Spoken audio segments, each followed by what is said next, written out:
4-5 দিনে আসতে পারে ভোটের তারিখ বললেন মোস্তফা জামাল হায়দার। নির্বাচন ভণ্ডুলের অপচেষ্টা রুখে দেওয়ার আহ্বান প্রধান উপদেষ্টার। বিদেশ থেকে ভাড়া করা লোক দিয়ে দেশ চালানো অসম্ভব বললেন ফখরুল। রাজনৈতিক শূন্যতা কাটাতে গণতন্ত্রে ফেরার তাগিদ। বিমান বিধ্বস্তের ঘটনায় আরও 2 জনের মৃত্যু, প্রাণহানি বেড়ে 35। স্বাভাবিক হয়নি মাইলস্টোনের পরিবেশ, সোমবার পর্যন্ত ছুটি ঘোষণা। এবং সংস্কারে অগ্রগতি হলেও দেশীয় ধর্মীয় স্বাধীনতা নিয়ে উদ্বেগ রয়েছে। যুক্তরাষ্ট্রের ধর্মীয় স্বাধীনতা কমিশনের রিপোর্ট, সব ক্ষেত্রে জবাবদিহি নিশ্চিতের আহ্বান।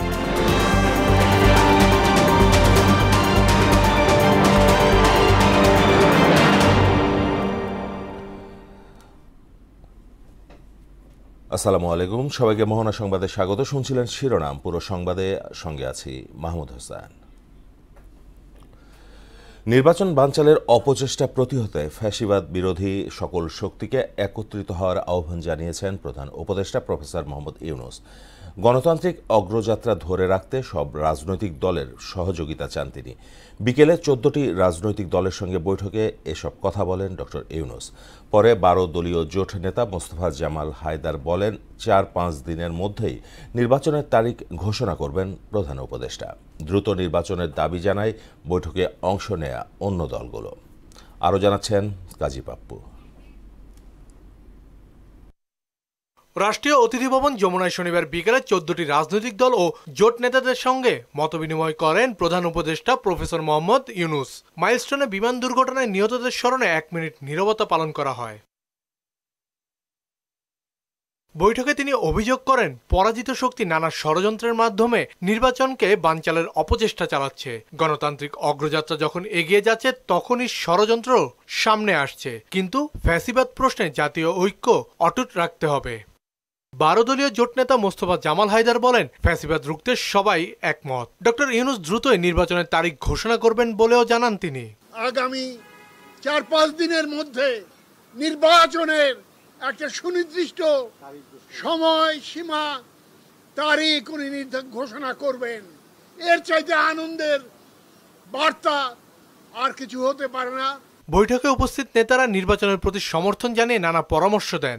জুলাই সনদ ঘোষণার সাথে সাথে নির্বাচন কমিশন কবে তফসিল ঘোষণা করবে সেই তারিখ যেন সরকার খুব শীঘ্রই ঘোষণা করেন। বৈঠকে আরও অংশ নেন বাংলাদেশ লেবার পার্টি, জাসদ মার্ক্সবাদী ইসলামী ঐক্য জোট, খেলাফত মজলিস এবং জমিয়তে ওলামায়ে ইসলামের নেতারা। কাজী পাপ্পু, মোহনা সংবাদ, ঢাকা। বিদেশ থেকে ভাড়া করা লোক এনে দেশ চালানো অসম্ভব, এজন্য প্রয়োজন নির্বাচিত সরকার, এমন মন্তব্য করেছেন বিএনপি মহাসচিব মির্জা ফখরুল ইসলাম আলমগীর। রাজনৈতিক শূন্যতা ও অর্থনৈতিক অস্থিরতা দূর করতে গণতন্ত্রে ফিরে যাওয়ার বিকল্প নেই বলেও মন্তব্য করেন তিনি। পিআর পদ্ধতির কথা উল্লেখ করে মির্জা ফখরুল বলেন, যে পদ্ধতি দেশের মানুষ বোঝে না, বিএনপি তার পক্ষে নয়। তানজিদ ভুঁইয়ার প্রতিবেদন। শনিবার দুপুরে জাতীয় প্রেস ক্লাব মিলনায়তনে জুলাই বিপ্লব প্রত্যাশা প্রাপ্তি শীর্ষক আলোচনা সভার আয়োজন করে জিয়া পরিষদ। এই আন্দোলনকে সফল করার জন্য পিছনে অনেক রক্ত জাতি শক্তি দিয়েছে। এতে প্রধান অতিথির বক্তব্যে বিএনপি মহাসচিব মির্জা ফখরুল ইসলাম আলমগীর বলেন, জনগণের ক্ষমতায়নের জন্যই নির্বাচন চায় বিএনপি। কত বিষয় নিয়ে এসে জনগণকে দিয়ে দিলেন আর সংস্কার হয়ে গেল, সেভাবে সংস্কার হয় না। সংস্কার হতে হবে একটা প্রক্রিয়ার মধ্য দিয়ে। নির্বাচন না হলে আমি প্রতিনিধি নির্বাচন করব কি করে, আর প্রতিনিধি নির্বাচন না হলে সে পার্লামেন্টে যাবে কি করে, আর পার্লামেন্টে না গেলে জনগণের শাসনটা প্রতিষ্ঠিত হবে কোত্থেকে? কয়েকজন ব্যক্তিকে দেশ বিদেশ থেকে ভাড়া করে নিয়ে এসে কি দেশ চালানো যায়? পিআর পদ্ধতিতে নির্বাচন অনুষ্ঠিত হলে জনগণ সঠিক প্রতিনিধি পাবে না বলেও মন্তব্য করেন তিনি। আমাদের সাধারণ মানুষ তো বোঝেই না যা আনুপাতিক হারের নির্বাচনটা কি। তারা জানে যে একজন ক্যান্ডিডেট দেবে পার্টি, সেই ক্যান্ডিডেটের যে মার্কাই হোক, ধানের শীষ অথবা আপনার দাঁড়িপাল্লা অথবা আপনার কুলা পাতা যাই হোক, সেখানে গিয়ে সে ভোটের দিন ভোট দেবে। এর আগে সিরডাপ মিলনায়তনে এক আলোচনা সভায় যোগ দিয়ে মির্জা ফখরুল সরকারের সমালোচনা করে বলেন, সংস্কারের দোহাই দিয়ে গণতন্ত্র চর্চা বাদ দিয়ে বসে থাকা যাবে না।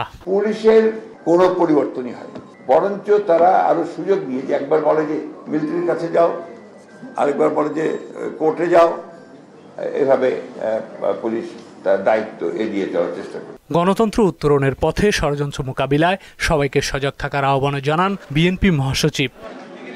এদিকে মিরপুরের পল্লবীতে বিএনপির ভারপ্রাপ্ত চেয়ারম্যান তারেক রহমানের পক্ষ থেকে মাইলস্টোন স্কুলে নিহত আফনান ফাইয়াজের পরিবারের সঙ্গে সাক্ষাৎ করেছেন দলের সিনিয়র যুগ্ম মহাসচিব রুহুল কবির রিজভী। এ সময় তিনি বলেন, দলের শীর্ষ মহলের পক্ষ থেকে মাইলস্টোনের ঘটনায় শহীদ সবার সার্বক্ষণিক খোঁজ রাখা হচ্ছে। জনাব তারেক রহমান পরিবারকে সান্ত্বনা জানাতে তাদের পাশে দল আছে, আমাদের চেয়ারম্যান সাহেব আছে, আমরা আছি সবসময়, এবং যে কোনো সময় যে কোনো বিষয় মনে করেন তাহলে তারা আমাদের সাথে।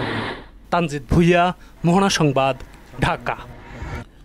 পুরনো বন্দোবস্তে বাংলাদেশকে আর চলতে দেয়া হবে না বলে জানিয়েছেন জাতীয় নাগরিক পার্টি এনসিপির আহ্বায়ক নাহিদ ইসলাম। বলেন, গণ অভ্যুত্থানের লড়াই ছিল ফ্যাসিস্ট শাসনের বিরুদ্ধে, তাই বিচার সংস্কার ও নতুন সংবিধানের মাধ্যমে নতুন বাংলাদেশের যাত্রা শুরু করতে হবে। দুপুরে মৌলভীবাজারের বেরির পাড়ে জুলাই পথযাত্রা শেষে আয়োজিত পথসভায় এসব কথা বলেন নাহিদ ইসলাম। যে সকল সন্ত্রাসী বাহিনী ছিল তারা ফ্যাসিস্ট বাহিনী হিসেবে, দোসর হিসেবে সাব্যস্ত হয়েছিল। বাংলাদেশে আমরা যে সম্প্রীতির রাজনীতি করতে চাই, পুরো দক্ষিণ এশিয়ায় এই সম্প্রীতির রাজনীতি আমরা ছড়িয়ে দেব। পুরো দক্ষিণ এশিয়ার নিপীড়িত দলিত, মুসলমান এবং বাংলা ভাষীদের পক্ষে বাংলাদেশ লড়াই করবে। আগামী জাতীয় নির্বাচন সুষ্ঠু ও শান্তিপূর্ণ করতে গণ অভ্যুত্থানের সময় লুট হওয়া অস্ত্রসহ সারা দেশ থেকে অবৈধ অস্ত্র উদ্ধার করা হবে বলে জানিয়েছেন স্বরাষ্ট্র উপদেষ্টা জাহাঙ্গীর আলম চৌধুরী। বলেন, এক্ষেত্রে আইন শৃঙ্খলা বাহিনী তৎপর রয়েছে। দুপুরের নারায়ণগঞ্জ পুলিশ লাইন পরিদর্শন শেষে এসব কথা বলেন উপদেষ্টা। জুলাই অভ্যুত্থান সংশ্লিষ্ট মামলাগুলোর অগ্রগতির বিষয়ে তিনি বলেন, অধিকাংশ মামলায় অসংখ্য ব্যক্তিকে উদ্দেশ্যমূলকভাবে আসামি করায় তদন্তে কিছুটা বিলম্ব হচ্ছে। একটা হত্যা মামলায় হয়তো 20 জন আসামি হওয়া দরকার ছিল, আপনার ওখানে 200 আসামি দিয়ে ফেলছে। এখন এই জন্য ইনভেস্টিগেশনের সময় বেশি লেগে যায়। তা আপনারই কিন্তু আমাদের সবসময় বলছেন যেন নিরাপদ ব্যক্তি যেন কোনো অবস্থায় শাস্তির আওতায় না আসে। এই জন্য আমাদের কিন্তু এটা আরও বেশিভাবে দেখতে হয়। আমরা সব অস্ত্রগুলি এখনও উদ্ধার করতে পারি নাই, আমরা অস্ত্রগুলি উদ্ধার করার চেষ্টা করতেছি, এবং আল্লাহ দিলে হয়তো ইলেকশনের আগে আরও অনেক অস্ত্র উদ্ধার হয়ে যাবে, এবং ইলেকশনটা যেন আপনাদের সহযোগিতায়, জনগণের সহযোগিতায় ভালোভাবে হতে পারে, এই জন্য আমরা অবশ্যই চেষ্টা করি। আগামী নির্বাচনে অস্ত্রের চেয়েও বড় চ্যালেঞ্জ আর্টিফিশিয়াল ইন্টেলিজেন্স বা এআই, এমন মন্তব্য করেছেন প্রধান নির্বাচন কমিশনার এএমএম নাসির উদ্দিন। সকালে খুলনা নগরীর নূরনগর আঞ্চলিক নির্বাচন কর্মকর্তার কার্যালয়ে আগামী সংসদ নির্বাচন উপলক্ষে খুলনা অঞ্চলের নির্বাচন কর্মকর্তাদের সঙ্গে মতবিনিময়ে তিনি একথা বলেন। সিইসি-এও বলেন, স্বচ্ছতার সঙ্গেই নির্বাচন পরিচালনা করবেন তারা। সামাজিক মাধ্যমে যেন ভুল তথ্য না ছড়ানো হয় সে বিষয়ে সকলের সহযোগিতা চান সিইসি। আমাদের চেষ্টা থাকবে to make the election as transparent as possible. মানে যত স্বচ্ছতার সাথে, আমরা কোনো রাতের বেলায় কোনো কর্মকাণ্ড করতে চাই না, দিনের বেলায় সব কর্মকাণ্ড করে যাতে মানুষ এক স্বচ্ছতার সাথে যাতে কাজটা সমাধা করি। তাহলে হয় কি, মানুষ স্বচ্ছতা যদি এনশিওর করা যায় তো মানুষের কাছে এটা গ্রহণযোগ্য হয়। এত মিস ইনফরমেশন এবং ডিসইনফরমেশন এর মাধ্যমে সার্কুলেট করে দিয়েছে, এটা অস্ত্রের চাইতেও মারাত্মক। মাইলস্টোন ট্র্যাজেডিতে দীর্ঘ হচ্ছে মৃত্যুর মিছিল। দগ্ধ আরও 2 জন মারা যান বার্ন ইনস্টিটিউটে। এতে নিহতের সংখ্যা বেড়ে দাঁড়িয়েছে 35 জনে। জাতীয় বার্ন ইনস্টিটিউটে ভর্তি হওয়াদের মধ্যে 4 জনের অবস্থা আশঙ্কাজনক বলে জানিয়েছেন প্রতিষ্ঠানটির পরিচালক নাসির উদ্দিন। আরও জানাচ্ছেন উষা ফেরদৌস। বিমান বিধ্বস্তের ঘটনায় জারিফ নামের আরেক শিক্ষার্থী মারা গেছে। মাইলস্টোনের 7ম শ্রেণীর শিক্ষার্থী ছিল সে। শরীরে 40% দগ্ধ নিয়ে বার্ন ইনস্টিটিউটের আইসিইউতে ছিল জারিফ। শনিবার সকালে মৃত্যুর কাছে হার মানে সে। 22 তারিখ সকাল পর্যন্ত আমার সঙ্গে কথা বলছে। কথার মধ্যে একটা সময় ওর ওই মানে এই দুর্ঘটনার বর্ণনা দিতে গিয়ে ওরা 4 বন্ধু খুব ক্লোজ, হ্যাঁ, এই যে মাহতাব, আয়ান, জারিফ আর আয়মান,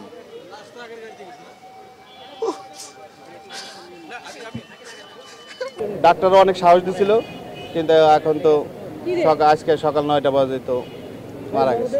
এদিন মৃত্যু হয় মাইলস্টোনের অফিস সহকারী মাসুমার। শ্বাসনালী সহ শরীরের 90% দগ্ধ হয়েছিল তার। জারিফ এবং মাসুমার মরদেহ পরিবারের কাছে হস্তান্তর করা হয়েছে। ট্রিটমেন্ট অবস্থায় আমার সাথে কথা হয়েছে, কিন্তু 2:30-3টার দিকে আমার সাথে কথা হয়েছে ইমার্জেন্সিতে, ওইটাই লাস্ট কথা, এরপরে আর কোনো কথাবার্তা হয় নাই। প্রথম বলছিল, প্রথম দিন 60% বলছিল, পরে গতকালকে বলছিল যে ওভারঅল 90% ড্যামেজ হয়ে গেছে। এক ব্রিফিংয়ে মাইলস্টোন ট্র্যাজেডিতে ভর্তি রোগীদের সার্বিক অবস্থা জানান বার্ন ইনস্টিটিউটের পরিচালক অধ্যাপক নাসির উদ্দিন। ক্রিটিক্যাল পেশেন্টের সংখ্যা এই মুহূর্তে 4 জন এবং সিভিয়ার পেশেন্টের সংখ্যা 9 জন। 9 জন হচ্ছে সিভিয়ার ক্যাটাগরি, মানে একটু বেটার আমরা বলি যে ক্রিটিক্যাল যেগুলো সেগুলোর ব্যাপারে আমরা প্রতি মুহূর্তেই আমরা যে কোনো নিউজ পাওয়ার জন্য রেডি থাকি। আগামী সপ্তাহে আরো 10 জনকে রিলিজ দেয়া সম্ভব হবে বলে জানান তিনি। আগামী সপ্তাহের মধ্যে আমরা আশা করছি আরো 10 জনকে অন্তত আমরা রিলিজ দিতে পারবো। কোনো পেশেন্টের কাছ থেকে কোনো ব্যক্তিগতভাবে সহায়তা নেওয়া হচ্ছে না, সমস্ত কিছুই সরকারিভাবে আমরা ব্যবস্থা নিচ্ছি। বিদেশ থেকে আগত বিশেষজ্ঞ চিকিৎসক দলের পরামর্শে সর্বোচ্চ সেবা দেওয়ার কথা জানান বার্ন ইনস্টিটিউটের পরিচালক। সিঙ্গাপুর, চায়না এবং ইন্ডিয়ার যে টিম, এবং আসলে আমাদের চিকিৎসার ক্ষেত্রে কিন্তু এই নামগুলোর কোনো আলাদা বিষয় নাই, কারণ আমরা যে ডিসিশনগুলো নিচ্ছি একেবারেই ইন এনিমাস। উষা ফেরদৌস, মোহনা সংবাদ, ঢাকা।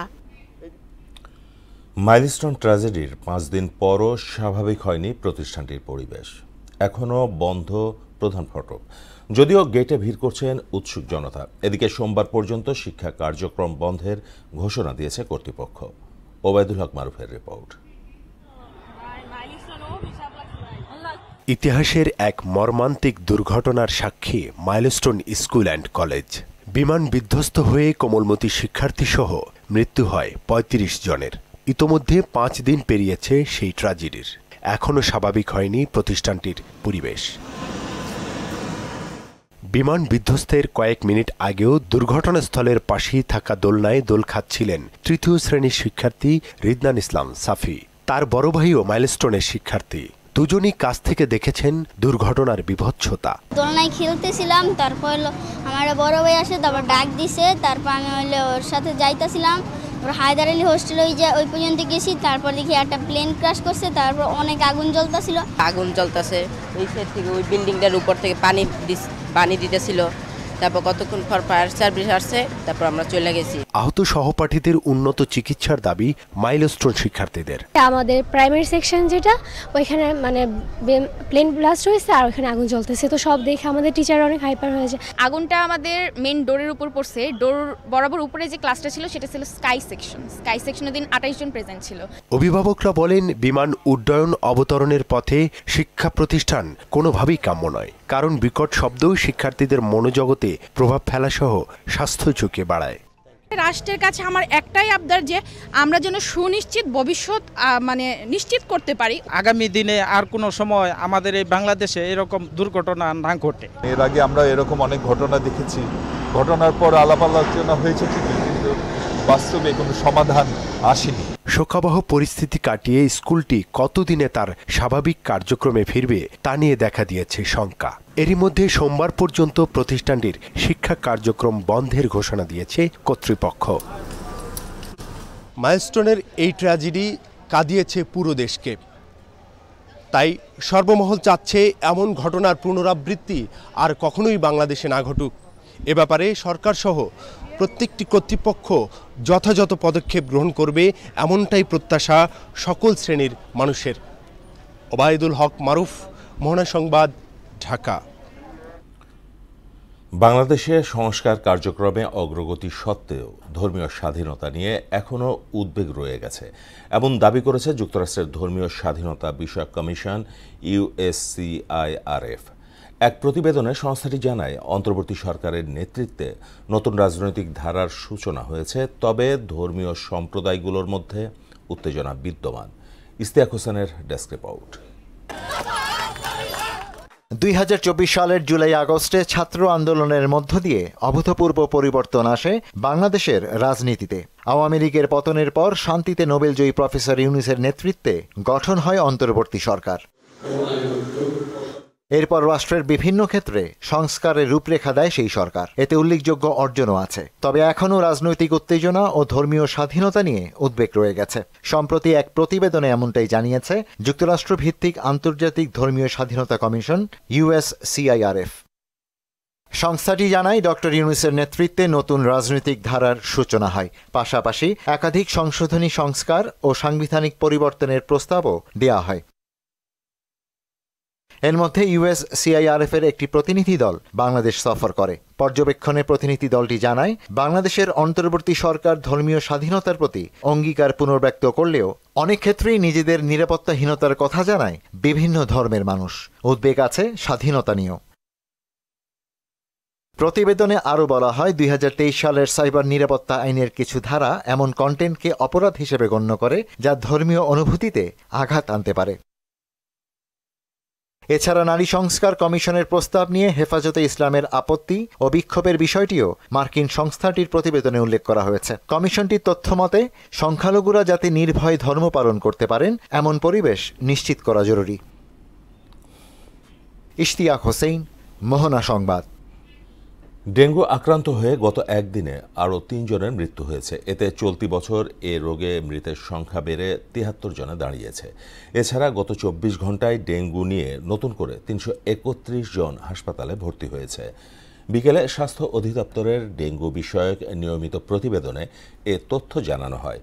স্বাস্থ্য অধিদপ্তর বলছে, একদিনে ডেঙ্গুতে চট্টগ্রাম বিভাগে ২ জন এবং ঢাকা দক্ষিণ সিটি কর্পোরেশনে ১ জনের মৃত্যু হয়েছে। এ সময় সবচেয়ে বেশি ডেঙ্গু রোগী হাসপাতালে ভর্তি হয়েছে বরিশাল বিভাগে। গত ২৪ ঘন্টায় এই বিভাগ জুড়ে ১৩২ জন ডেঙ্গু রোগী হাসপাতালে ভর্তি হয়েছে। টানা কয়েক মাসের তীব্র প্রতিযোগিতার পর শেষ হল সেরা রাঁধুনি সিজন 8। বিচারকদের স্কোরে এবার বিজয়ী হয়েছে নারায়ণগঞ্জের নিশাত আঞ্জু, আর দ্বিতীয় বগুড়ার তামান্না ইয়াসমিন ও তৃতীয় হয়েছেন নওগাঁর Juairia Kamal. Square food and beverage লিমিটেডের ব্র্যান্ড রাঁধুনির সৌজন্যে নিয়মিত আয়োজন করা হচ্ছে সেরা রাঁধুনি প্রতিযোগিতার। বাংলাদেশ চীন মৈত্রী সম্মেলন কেন্দ্রের গ্র্যান্ড ফিনালেতে বিজয়ীদের মাঝে পুরস্কার বিতরণ করা হয়।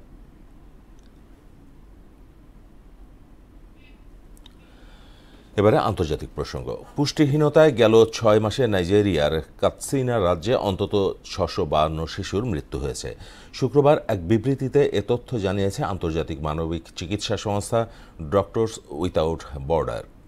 আন্তর্জাতিক বিভিন্ন দাতা সংস্থাগুলো অর্থ সহায়তা কমিয়ে দেয়ায় এমন পরিস্থিতি তৈরি হয়েছে বলে এক প্রতিবেদনে জানালো। এদিকে ৬৬ জন যাত্রী নিয়ে পেরুতে যাত্রীবাহী বাস খাদে পড়ে অন্তত ১৮ জন নিহত ও আরও ২৪ জন আহত হয়েছেন। দেশটির আদ্দিজ পাহাড়ি অঞ্চলে চালক নিয়ন্ত্রণ হারালে হতাহতের এ ঘটনা ঘটে। অন্যদিকে ভিয়েতনামের সড়ক দুর্ঘটনায় অন্তত ২ শিশুসহ ১০ জন যাত্রী নিহত হয়েছেন। শেষ করব মোহনা সংবাদ, যাবার আগে শিরোনামগুলো।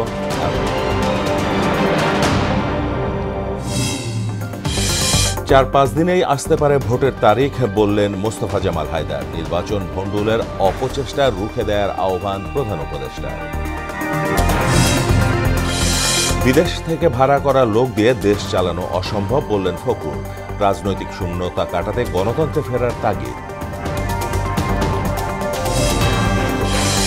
বিমান বিধ্বস্তের ঘটনায় আরও ২ জনের মৃত্যু, প্রাণহানি বেড়ে ৩৫। স্বাভাবিক হয়নি মাইলস্টোনের পরিবেশ, সোমবার পর্যন্ত ছুটি ঘোষণা। এবং সংস্কারে অগ্রগতি হলেও দেশে ধর্মীয় স্বাধীনতা নিয়ে উদ্বেগ রয়েছে, যুক্তরাষ্ট্রের ধর্মীয় স্বাধীনতা কমিশনের রিপোর্ট। সব ক্ষেত্রে জবাবদিহি নিশ্চিতের আহ্বান। এই ছিল মোহনা সংবাদে। পরবর্তী সংবাদ রাত ১২টায়। মোহনার সবশেষ খবর জানতে ভিজিট করুন www.mohana.tv। সংবাদ দেখতে পারেন ফেসবুক ও ইউটিউবে। এতক্ষণ সঙ্গে থাকার জন্য সবাইকে ধন্যবাদ।